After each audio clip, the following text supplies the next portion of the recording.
My name is Jodi Windvogel. I'm a photographer from Cape Town, South Africa, specializing in longer narratives and social documentary. Photography, I realized, was one of the ways that I was able to communicate, not only visually but also verbally, and it was a way for me to talk about the things that really mattered to me. My work is very intuitive, it's very personal.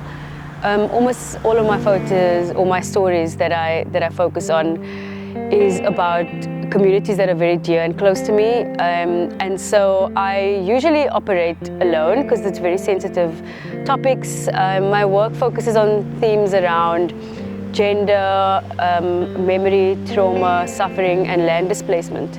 So I predominantly work alone within that, and I focus on it for a very long time. So the post office where we were is the post office in Claremont.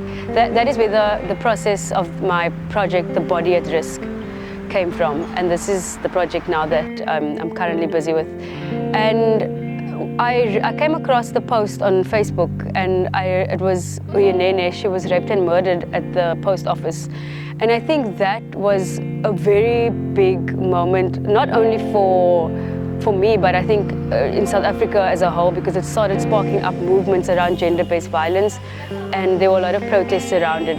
And there was a big spotlight on gender-based violence, and so that was the beginning of my project and how it came about.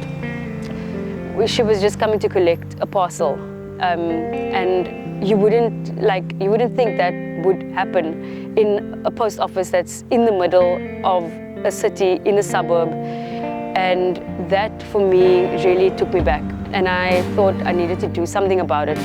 And I kind of went back to the drawing board and decided, how can I tell this story? How can I focus on this gender-based violence without being more intrusive? What is a way that I can tell the story without involving victims and families? And so it came about the idea of photographing the spaces. And the spaces, because it's really mundane spaces, it's everyday spaces that often get overlooked. And so it is my way of talking about the safety of women and the psychological weight of what it is to walk around as a woman in South Africa. Yeah, you can see the kind of sites that I visit are very mundane, as we are here in the forest. This is just one of many cases, and as you can see, it's nature. People come and hike here, people come and walk here. The last thing you think is you're going to be raped and murdered here, and that's exactly what happened to Francisca that day when she was raped and murdered here. And again, being here, it feels peaceful, but knowing what happened brings about another kind of memory that one has to be confronted with and question. And this is exactly the intention of my project. So when I go into the sites, I photograph it exactly as is. I'm never touching anything or moving anything or manipulating anything. And I photograph it in a way that is simple.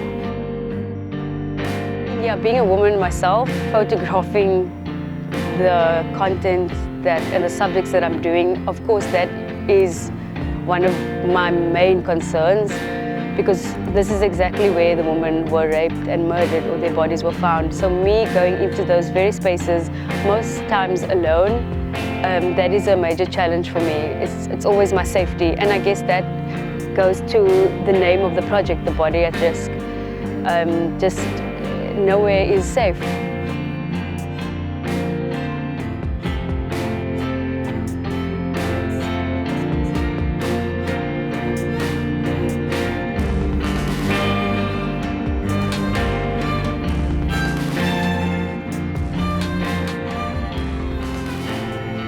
With this body of work, I'm really hoping that people take a look at these spaces and are confronted by the realization and the psychological weight of what it is to be a woman. And it's to talk about these concealed stories and to bring it to light, and to also memorialize the women that have lost their lives to gender-based violence so that their names will not be forgotten.